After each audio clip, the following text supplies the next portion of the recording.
want to thank everyone for coming out tonight, and just tell you how fortunate we are that this is not the 5th game that the Royals are playing, because I think attendance would be much lower. But I very much appreciate you coming out, and of course, we're all enjoying the Royals' run in the playoffs again.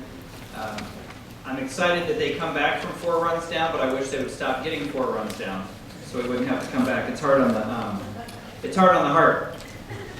But I do want to thank everyone for coming out. We have a great program tonight. The listening tours, this is our 6th one. We're going in order of district number.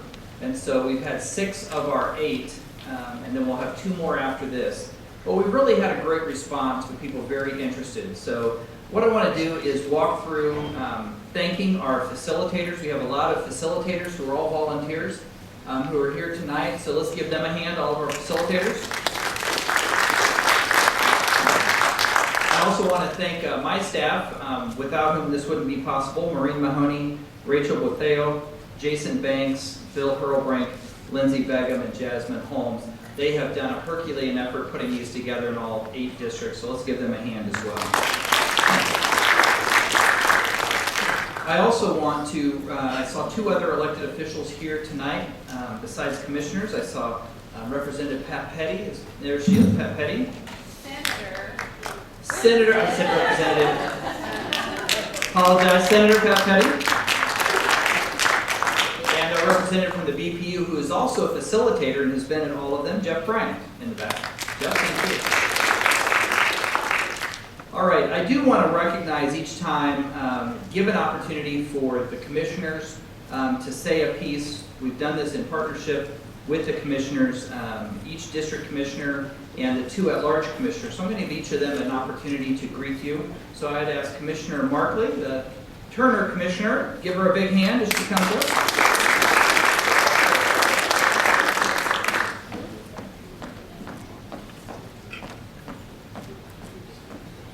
Hello. Hi, guys. I want to recognize a couple other people that are in the audience. Dr. Dandoy over here, I saw him sneak in earlier, and Becky Billingmeyer from our school board, who also sits on our TCC, Turner Community Connections Board, is here as well, and I'm probably missing a million other people, but thank you guys for coming and being here tonight. So I want to tell you just a couple of things that are going on real recently that you might not have heard about. We have a futsal court. Does anybody know what futsal is? Yay! You're all going to know. By the end of the year, you're all going to know what futsal is. We have a futsal court in Highland Park. It opened recently, so if you haven't been by, go take a look. Highland Park is part of Turner Recreation Commission. If you aren't familiar with Turner Recreation Commission, you really should be. They have programs for all ages. Their headquarters is here on 55th Street. They're an awesome group of people, and you should visit. Also, Oak Grove Road. How awesome is that? Yay! It was amazing. About a year ago, we did some sidewalks between County Line and Oak Grove Road, sort of in preparation for that project. Oak Grove Road from 55th Street to 53rd is now complete. We are also working on a set of sidewalks to go from Oak Grove Road down to County Line, down to the walking park. We're completing some sections there. So we'll actually have a complete square of sidewalks, so you can walk all the way around that neighborhood on sidewalks. So that's a good project, and we're looking forward to that completion. One more sidewalk project, Midland Trails received a federal Safe Routes to Schools grant. So you're going to see sidewalks going in around what used to be Highland, for those of you that are older like me. What used to be Highland, now Midland Trail Elementary, will get sidewalks through that program as well. So just a few things that you can be looking out for in terms of construction going forward, and some exciting things that are happening in 6th District.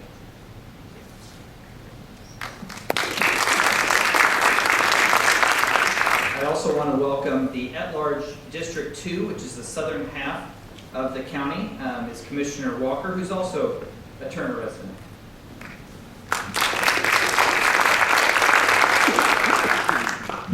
I'm the Golden Bear. I hate to tell you how long ago it was I graduated, but I've got the 50-year reunion coming up in 3, and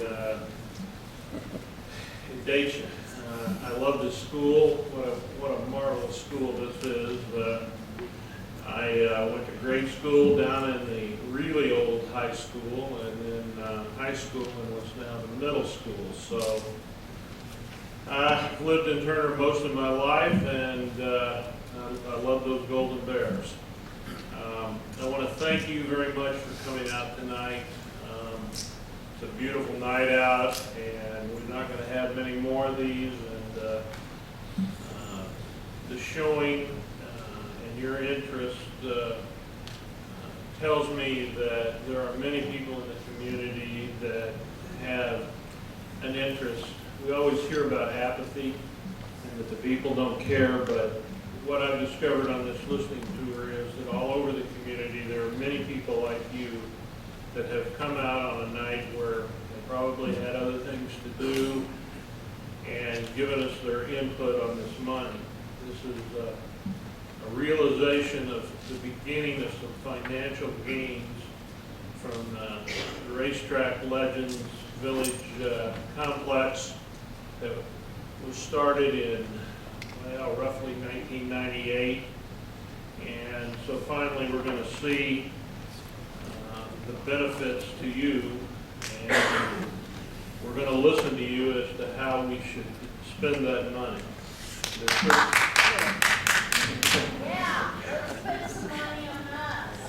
Well, that's why we're here. You tell us how we should spend it, and it will be given a lot of weight.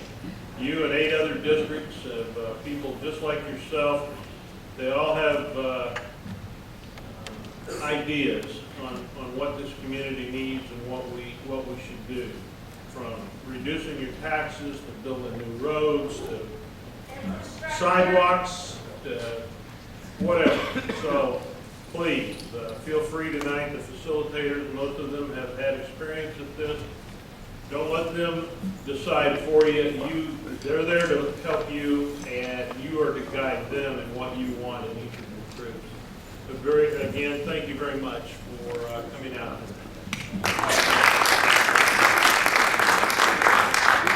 All right, and finally we have Commissioner Bynum who is here. She is at-large District 1. So when you think about the 11 people up at City Hall who represent you, 10 commissioners and myself as the 11th, you get to vote on your in-district commissioner, your at-large commissioner, the other at-large commissioner, as well as the mayor. So 4 of the 11 people you get to directly vote for. And this is Commissioner Bynum. Good evening, and it's very nice to be here. I've been at every stop on the tour so far, so hopefully I won't break my leg or have a car wreck before December, and I will have made it to all 8 districts.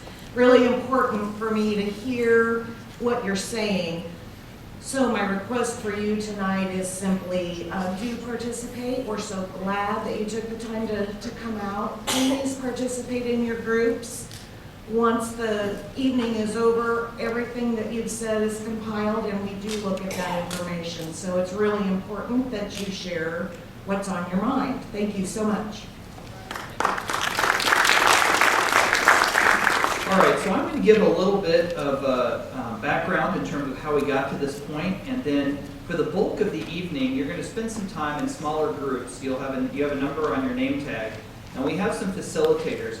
The experience of breaking into smaller groups is this. If you have just a microphone for a big group, it turns out only the extroverts talk, right? And all the introverts believe, 1, everyone talks too much, and 2, we don't get your input. And so, okay, ma'am, I'm going to ask you to please hold your comments. You'll have your chance. But we have, if you have a small group, then we want to make sure we get everybody's input as completely as possible. So that's really the goal of tonight. So I'm going to give you a little bit of opportunity with this once-in-a-lifetime opportunity that we have. Someone pointed out that on the postcard we called it a windfall, and in fact, it might better be called a return on investment. We made a decision many years ago with the Star Bond project, and it's finally coming to fruition in a way that will continue to benefit the whole community. So I want to give you some background, one, on Wyandotte County. My Turner, by the way, when I was growing up, was the rival. My dad and grandfather went to Argentine High School, graduated in 1930 and 1957, and my aunt, my dad's sister, married a Turner Golden Bear, and that was kind of a little family conflict for a little bit, but we worked through it, you'll be glad to know. And they've been married over 50 years, so clearly it worked out. But history of Kansas City, Kansas, when we talk about our property taxes, as you know, we have the highest property taxes in the region. And I want to give you a little bit of background in terms of explanation, not excuse, but explanation in terms of how that materialized. So if you think back in 1950, Kansas City, Kansas was the largest city in the state of Kansas. By 1960, we had 185,000 people. And then from 1960 to 2000, there's a national phenomenon that happened in every urban area. And it was true in Kansas City, Kansas as well. And that's where 60,000 white people moved out of the community. And think about that number, 60,000 out of 185,000 people. Nearly a third of the population moved out, and 30,000 people of other ethnicities moved in. That was a net loss of 30,000 people, which is almost 20% of our population. And with that net loss of that many people, we went from 20% above the median household income in the state to 20% below the median household income in the state. And we started to struggle with a number of issues. The interesting piece then was the people got frustrated with the city not going anywhere.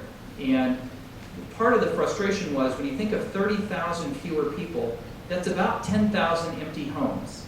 And an empty home begins to collapse. And true to that, we currently own about 6,000 empty lots where these homes used to sit because they fell down. And that didn't only hurt our residential market, but it hurt our retail and our commercial market as well. So that loss of population was really decimating to our community. And what happened then, Economics 101, supply and demand, the supply of houses went up and demand went down, and consequently the values dropped, and our household values dropped dramatically during that time. And over the course of those 40 years, the government raised up the mill levy incrementally to capture some of that loss in value. Never able to capture all of it, but to try to capture some of it. And over that course of time then, our property tax rate became the highest in the whole metropolitan area. And still today, our median house in Wyandotte County sells for about $90,000 a year, whereas in Johnson County, the median house sells for over $200,000 a year. And so you can see by a per house basis, we receive quite a bit less tax revenue than other communities. But that's part of the explanation for how we got into such a difficult situation with our tax rate. It was the dramatic change that we experienced over time. In the mid-90s, many of you will remember, the citizens got fed up with the government, the city and county fighting with one another. It was very difficult to do development because something the city might support, the county would vote down, or vice versa. And the citizens got together in 1997 and voted to unify the government. One of the most successful decisions in terms of government that could have been made. Really stopped the infighting and began an era of economic development that's really been unparalleled. When you think about what happened out west when the racetrack came in 1999, at the time when that came in, there were about 150 homes there, paying about $200,000 combined in property taxes. And for retail, do you remember what we had for retail out there? We had a gas station with a liquor store and a Kentucky Fried, and all the jobs and sales tax that went with it, right? You fast forward to today, and that area out there now has many businesses, but you also think about that area, Village West, out there, now represents a full 10% of the total valuation of our community. It currently pays $12 million annually in property taxes that it's been paying all along. There's only one entity out of Village West that does not pay property taxes, and that's the Speedway. It has a 30-year tax abatement. Everyone else has been paying property taxes from day one. But that's $12 million in property taxes that we have been receiving throughout the years going to general services throughout the city. But not only do we have property tax payment, we also now have 9,000 new jobs out there, which is a dramatic impact for our community. In addition to the jobs and to the property tax, we invested in that area with something called STAR bonds. And the STAR bonds stand for Sales Tax Revenue Bonds. If you think of a tax increment financing, you hear a lot about TIF projects. A TIF project is something we would use for a local development, similar to what we did at Shawnee Drive near 47th and Shawnee Drive, that Sunfresh grocery store that we redid. That was a TIF district, which is tax increment financing. The thing about tax increment financing is all the taxes we give in property taxes is all unified government revenue. And if we put sales tax into a TIF as well, we can only put the percentage that is the local sales tax. We can't commit the state portion. Star bonds are different. Star bonds are sales tax revenue bonds. They can only be used for a destination type center that's going to draw people from outside of the state. So it has to be tourist related or to draw tourists. The star bonds, the benefit of the star bonds is the vast bulk of them is paid by the state. So when you pay sales tax out at the Legends, it's right about 10%. When you pay that 10% sales tax, 2/3 of that goes to the state and 1/3 of it would go to the unified government. But because of the star bond arrangement, which is the money we use to build that development, which is all the streets and infrastructure, and to help the foundation of all of those buildings with the sewer and all the critical infrastructure, we invested those bonds, and when they pay off, we will finally get some benefit. Now, they're originally scheduled, when the unified government made that commitment, originally they're going to pay off in 2021. They're actually going to pay off 4 years earlier in 2017. And the state will get about $50 million in new revenue, which it sounds like they need. Yes? And we will get about $12 million in new revenue from that sales tax, which I know we need. The challenge then is to find out how to best invest this new revenue into our community. I can assure you the line to spend it has already been formed, so you need not get in that line, yes? But we need your input to know what's the best use of that fund for the long term, because that's $12 million a year we will receive every year. Subject, of course, to the market and to sales tax revenue, right? As the market goes up and people spend more money, but as people spend less money, obviously that can fluctuate some through the years. But it's $12 million that we can count on every year. And we need to think about how to best invest it.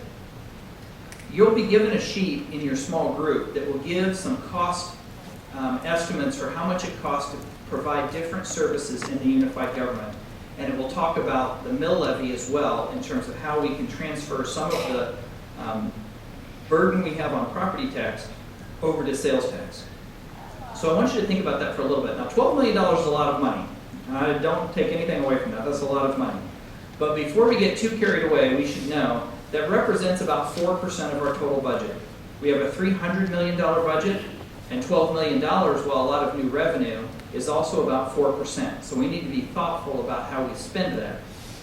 The other thing I want you to think about tonight as you're thinking about spending it is ways that you invest it that you spend it one time, or a way that you can spend it year after year after year. It's not dissimilar to your own home budget.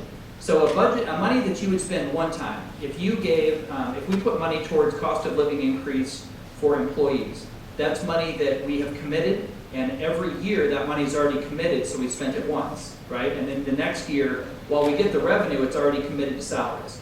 The same thing is true for mill levy reduction. If you reduce the mill levy, for every $1 million you apply to mill levy reduction, the next year that money is recommitted, because you don't want to lower the mill levy and then the next year raise it back up and then lower it and raise it. People get tired of that. So if we bring it down, that's money that we've committed long term. Money that you can spend every year. Any cash project that you spend on infrastructure, like sidewalks, if you spend $1 million on sidewalks, you have that million in cash, you have that $1 million again next year, you can spend another $1 million on sidewalks again, because you haven't committed it over time. Does that make sense? The other way that you can commit it over time is to do debt-funded projects, and this is true of your house. Your mortgage payment is locked in forever. I mean forever. But if any money you put towards debt, you're committed because you took out debt and you need that revenue to support it. That's a one-time expense. One thing that you can do year after year, restoring fund balances to our, basically the Unified Government Savings Account that is very important for our credit rating. You put $1 million into savings, the next year you get $1 million again, and you can commit it to savings again, or you can spend it on something else. So as you're thinking tonight, think about one-time commitments versus something that you can pay over and over and over again. So that's an important differentiation. The best news, though, in addition to this new money coming forward, is Wyandotte County is probably in the best place it's been in a really long time. Since 2010, we have begun to grow. We have a net gain in population for the first time in 50 years.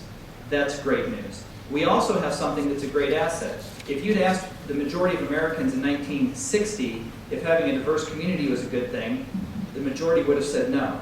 As you fast forward now to 2015, having a growing diverse community is a great benefit. And as younger families are looking for a place that they want to live in a rich, diverse community. And our community is the most diverse in the entire nation.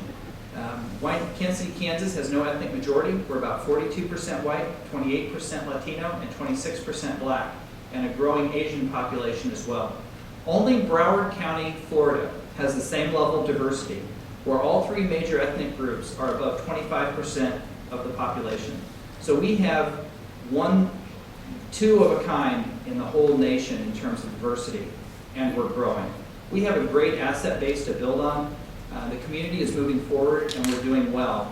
This payoff of the Star Bonds is an opportunity for us to look at how we can take things to the next level. So I want to thank you again for your participation tonight. We've had a tremendous turnout throughout all of these through the community, and I appreciate your coming out tonight, even if it is a Cubs game on right now. We all make sacrifices, so we appreciate that. But so many good things happening. And I remind folks too, in the last year, 30% of all new jobs created in Kansas were created in Wyandotte County. We've built 6 new grocery stores in the last 8 years. We are making the kinds of steps and progress that our community wants and needs, and we will continue to move those forward. So that's my introduction. I am going to ask that as you go to your small groups and break into the small groups, to make sure you encourage everyone to talk. The facilitators are not supposed to tell you how you're supposed to invest this money. They've all gone to training, and most of them have done this multiple times, so they're already warmed up. So, and I just get a feeling from this group, no one's going to tell you what to do. Is that right? I think that's probably right. So go to your group and make sure everyone has an opportunity to share and that everyone gets their input, and then we will come back at the end of the evening and report back what every group has said. And then we will take that aggregate report, and that aggregate report, we post all the comments that you make online, and without your name, so it's all anonymous, but we put your comments online, and we put the priorities of each different district online as well. So if you went to wicokck.org, which is the Unified Government website, and you clicked, I always say gently on my face, up would come the listening tour, and then you could see the results of all the other listening tours that have already happened. The commissioners will be taking this information as part of our discernment in terms of how to best invest this money on your behalf. So with that, I want to thank you again, and I'm going to ask you now to move into your small groups. And where the small groups are up this way? Yes. Okay, Go so out and take a left. come out and take a left, and I think we're going to the cafeteria. Breakout area. You'll see the breakout area. So thank you all very much for coming out tonight.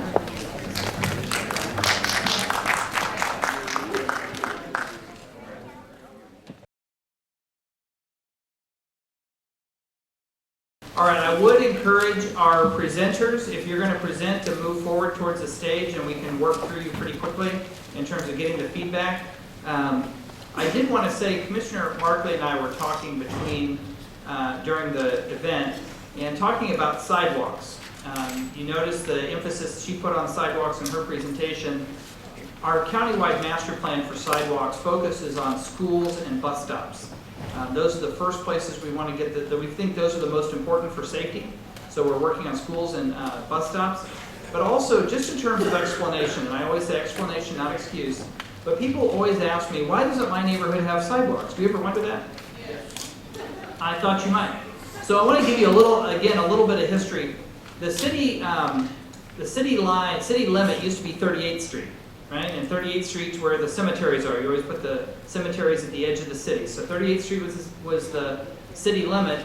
And then the rest of the city was developed after World War II between county and township, which did not have the same code requirements that the city had during that time. So from about 38th Street to 72nd Street across our community, you have a huge section that was developed under the old county or township guidelines And then after the whole city was annexed all the way out to Piper, from about 72nd Street west, you have areas that were done under city codes again.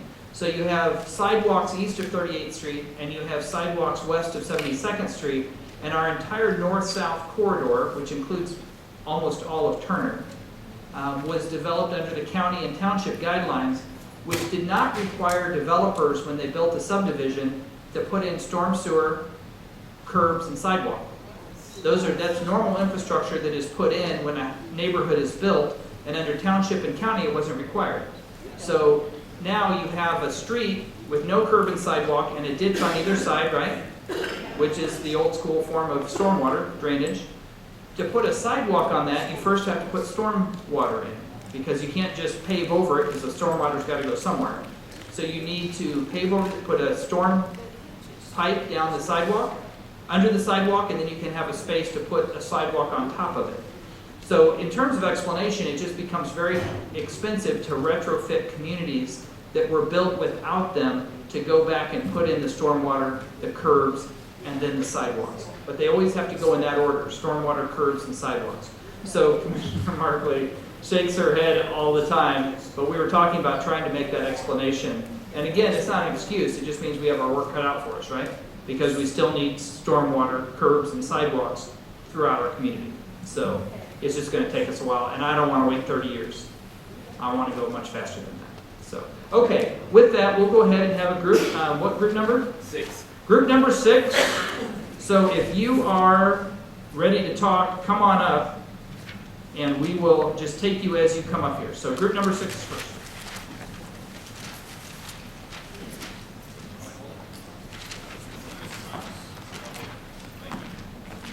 Good evening. My name is Jason Banks, and I had the pleasure of working with Team 6. For those members on Team 6, would you raise your hand?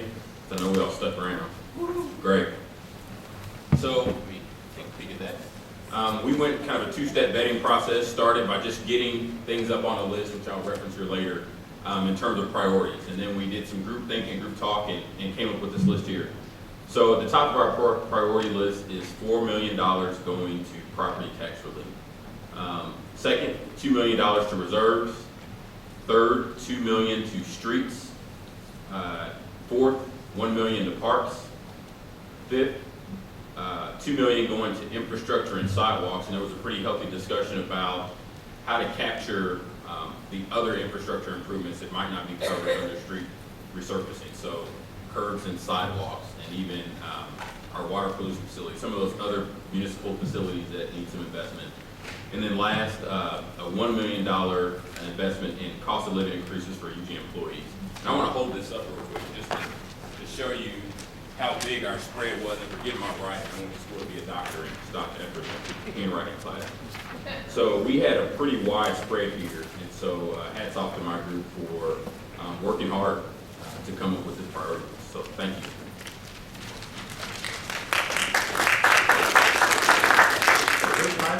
Group number 5.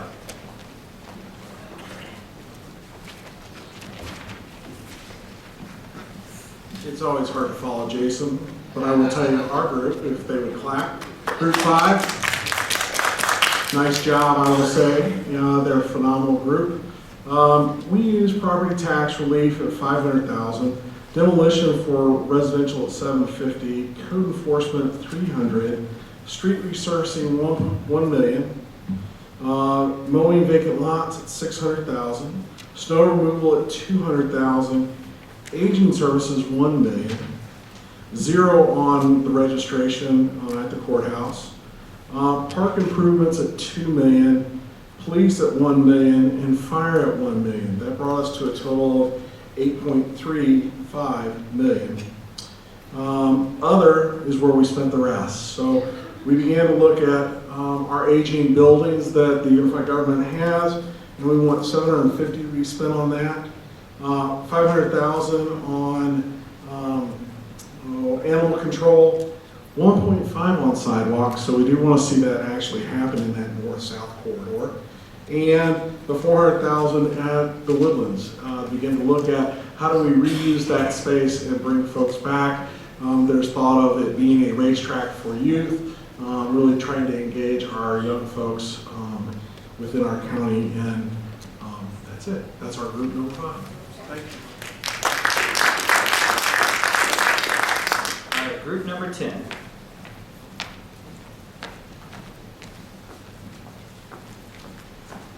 Good evening. Group number 10 was small, but they were very strong-willed, very vocal, and were very confident in putting money into every category, even though it was small amounts in quite a few of the categories. They made sure that every pool had some money in it, and then put most of their money in the reserves, or in the other to be used later. So they put $150,000 in property tax relief, $1 million in demos, $200,000 in code enforcement, $500,000 in street resurfacing, $200,000 for mowing vacant lots, $300,000 additional for snow removal, $500,000 for aging services, $200,000 for personal property registration, $150,000 for the park improvements, $300,000 for police services with the caveat that it be spent on body cameras, $500,000 on fire services, and then, as I said, $8 million in the other, which included reserves, infrastructure, pay increases, and the idea that a large chunk of this money be put into investments to help increase the money that comes back into the city. So, thank you very much, group number 10. You did a great job. All right, group number 2.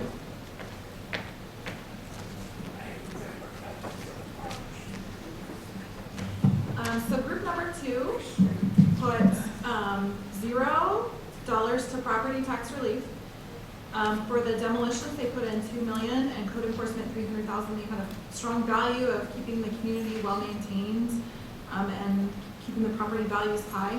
They put in $2 million for street resurfacing, $500,000 for mowing vacant lots, and they pinpointed Alvin Trail that they would like that area mowed so that it can be used. They talked about $200,000 going to snow removal, $1.5 million going to aging, and specified that they would like for that to include support for home repairs that the aging might want to do in order to actually avoid code enforcement. They allocated $100,000 to the registration, $2 million to park improvements, and talked specifically about the golf course clubhouse. And they allocated $2.5 million to police and $2 million to fire. And they also talked about really having a desire to have a fund balance where there was some savings going on, and talked about $1 million for that.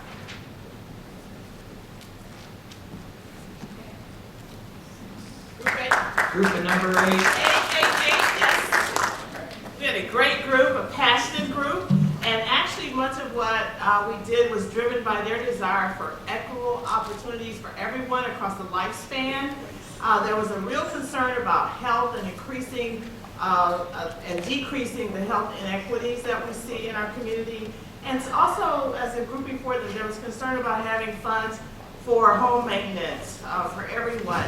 Based on that, they divided their money up with $1.5 million in property tax, $0.5 for code enforcement, $1 million for aging services, $1.5 for parks, and then they wanted to spend $0.5 for grocery stores, $3.25 for public health, and $3.25 for infant through youth school enrichment programs that would raise up another generation that would improve our community. So I really enjoyed working with this group. Thank you very much.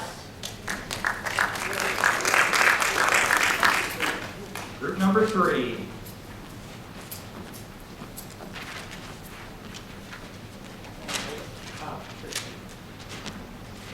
I worked with group number 3. We were a passionate group of lifelong Turner residents from younger, like myself, and the older Greek generation. To just kind of go over our list, we felt like we tried to allocate our money in targeted places where we might allocate a little bit more of that $12 million here up front, because it will free itself up over the long term that can be reallocated in other places. So we targeted $1 million towards property tax, $1.5 million towards demolition, $400,000 towards code enforcement, $3 million towards street resurfacing, $300,000 towards mowing, $1 million towards aging, $1 million towards park, $500,000 towards police, $2 million towards the fire department, with the caveat that we would like to see this go towards fire infrastructure, like stations and things like that. And then we put $1.3 million in reserves, kind of targeted towards social services and community improvement is where we would like to see that money go. So, thank you, Group 3. Group number 4.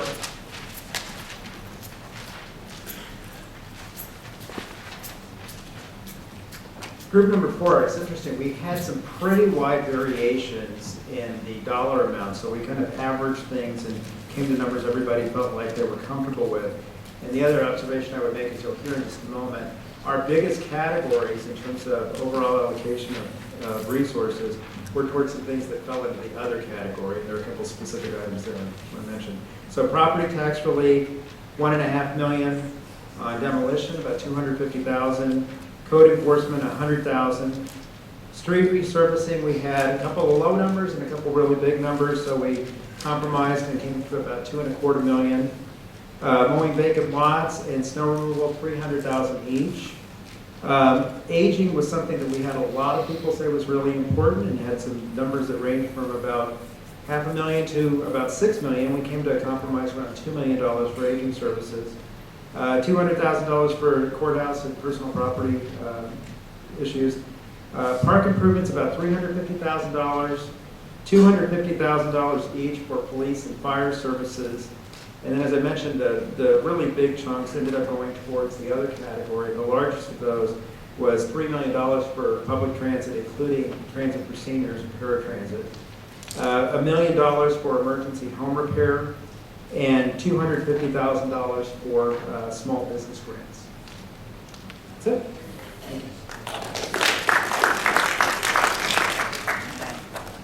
Group number 9.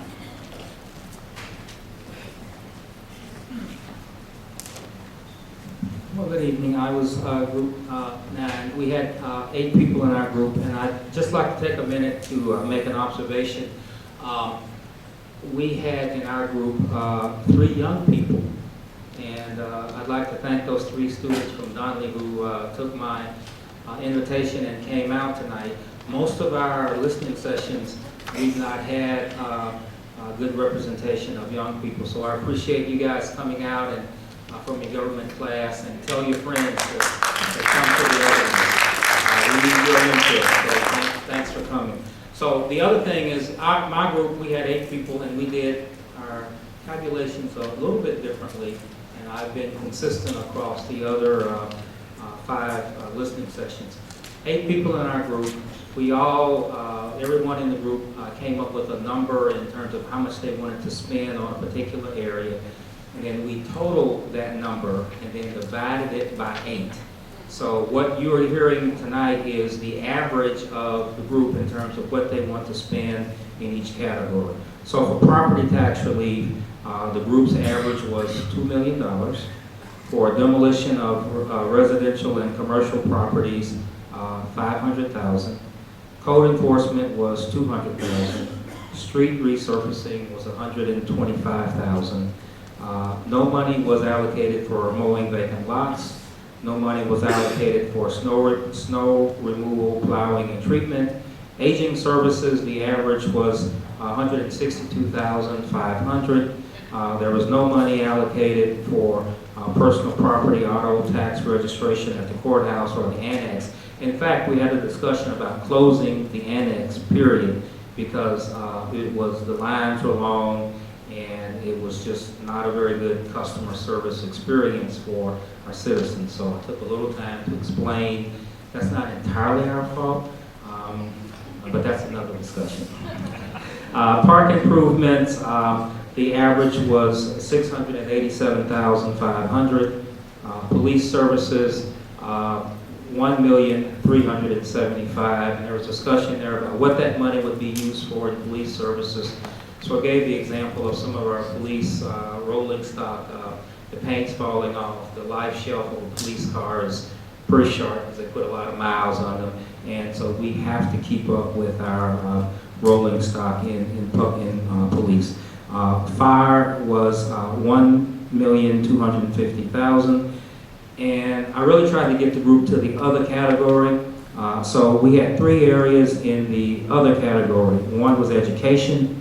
The average was $437,500.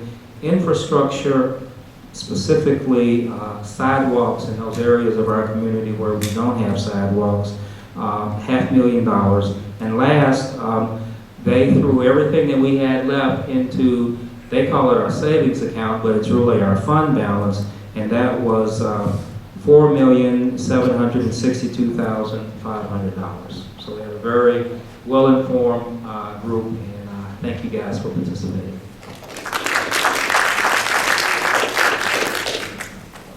And the last shall be first, and the first shall be last. Yes, so number 1. Yes, that's exactly what I was thinking.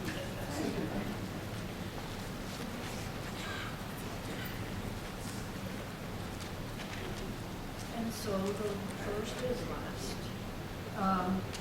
Our group has dwindled just a little bit from what we started out with, but we had a good time trying to decide where we wanted to put our dollars. So here's what we've got. The property tax that we've given $1 million toward, that's our expectation, and the demolition of residential and commercial property is $1 million. The code enforcement is $1 million. Streets resurfacing is $1 million. Mowing vacant lots is $1 million, but there's one question that we kind of came up with is, okay, if these are vacant lots and nobody's living on it, there's no house on it, it's not being mowed, it must belong to somebody. So why should we be paying $1 million to have that mowed? It seems like the bank should have that responsibility. And so that would give us another $1 million for something else. And then the snow removal, $1 million, and aging services. There are areas in our counties in our county that doesn't have vehicles that will come and pick up unless you're always going to have to pay for some portion of that, but we don't have like city buses in different areas of our community. So is there something else? Okay. Oh, the park improvements is $1 million, and the police services and the fire services are $1 million. And the personal property went with the other thing that I was just discussing. So that's it for us. Thank you.